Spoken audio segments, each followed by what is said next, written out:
ঘর থেকে রান্নাঘর সর্বত্রই মহিলাদের বিভিন্ন কাজ করে যেতে হয়, আর সকাল থেকে রাত অবধি চলে সেই কাজ।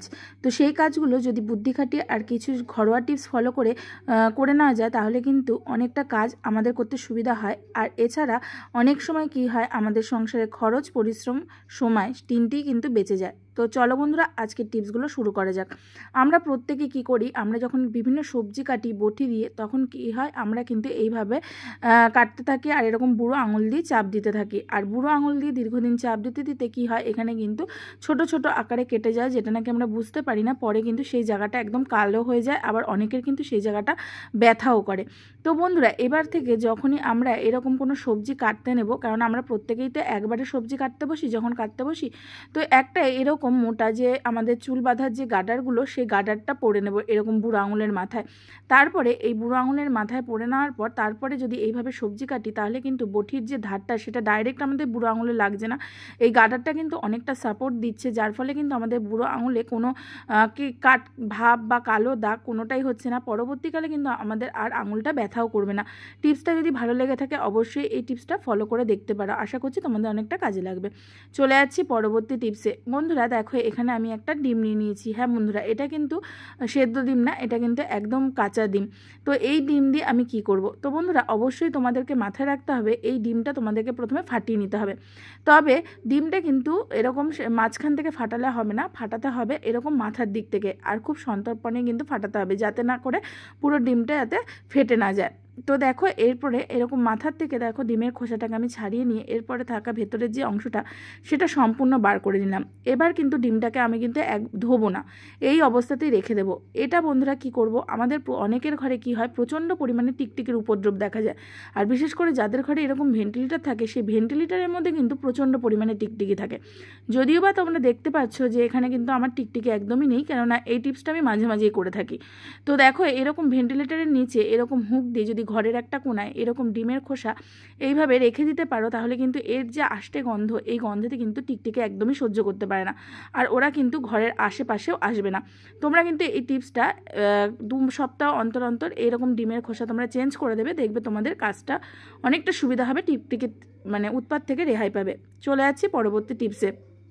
এখানে দেখো, একটা বোতলকে আমি কিন্তু চাকু গরম করে কেটে নিচ্ছি, কেননা চাকু গরম করে কাটলে কি হবে, আমাদের কিন্তু কাটতে অনেকটাই সুবিধা হবে, যেহেতু এই বোতলগুলো একটু মোটা প্লাস্টিকের হয়।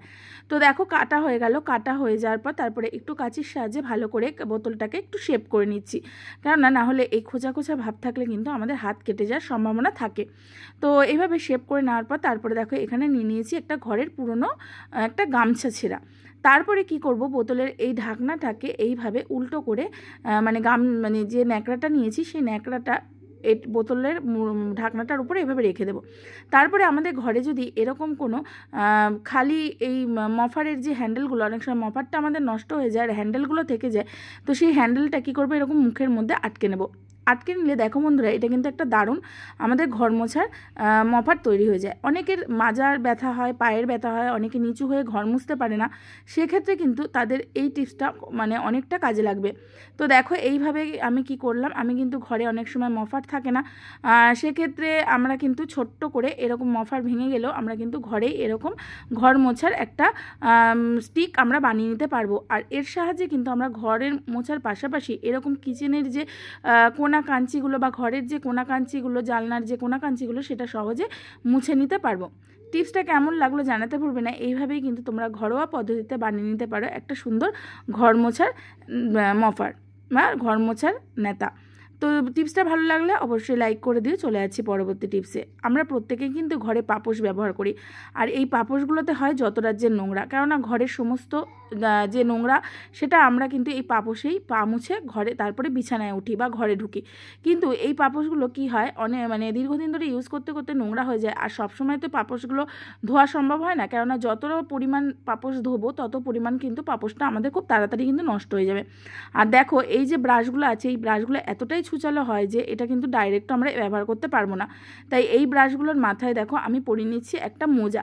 মোজা দিয়ে খোলে যদি আমরা এইভাবে পাপোশের গায়ে এইভাবে ঘষি তাহলে কি হবে, ডাইরেক্ট লাগছে না, পাপোশের এই যে আঁশগুলোর গায়ে ডাইরেক্ট লাগছে না, যার ফলে কিন্তু আমাদের আঁশগুলো কিন্তু উঠে আসছে না, কিন্তু ভেতরে থাকা যে ময়লাগুলো সেগুলো কিন্তু অনায়াসে বেরিয়ে আসছে।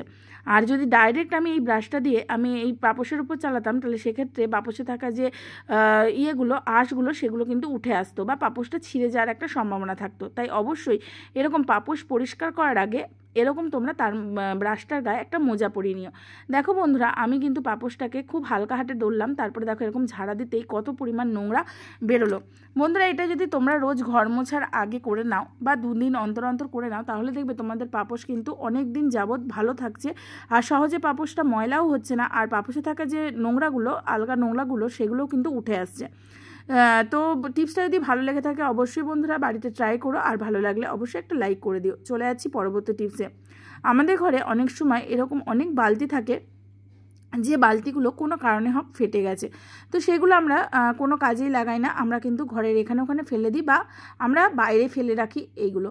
তো এবার থেকে যদি এরকম কোনো ফাটা বা ভেঙে যাওয়া এরকম প্লাস্টিকের কোনো বালতি থাকে বা স্টিলেরই বালতি থাকে, আমরা কিন্তু এবার থেকে ফেলবো না, কেননা এটা দিয়ে আমরা করে নিতে পারি দারুণ একটা আইডিয়া। সেটা কি দেখো বন্ধুরা, দেখতেই পারছো আমার এই বালতিটার ভেতরটা অনেকটা পরিমাণ ফেটে গেছে।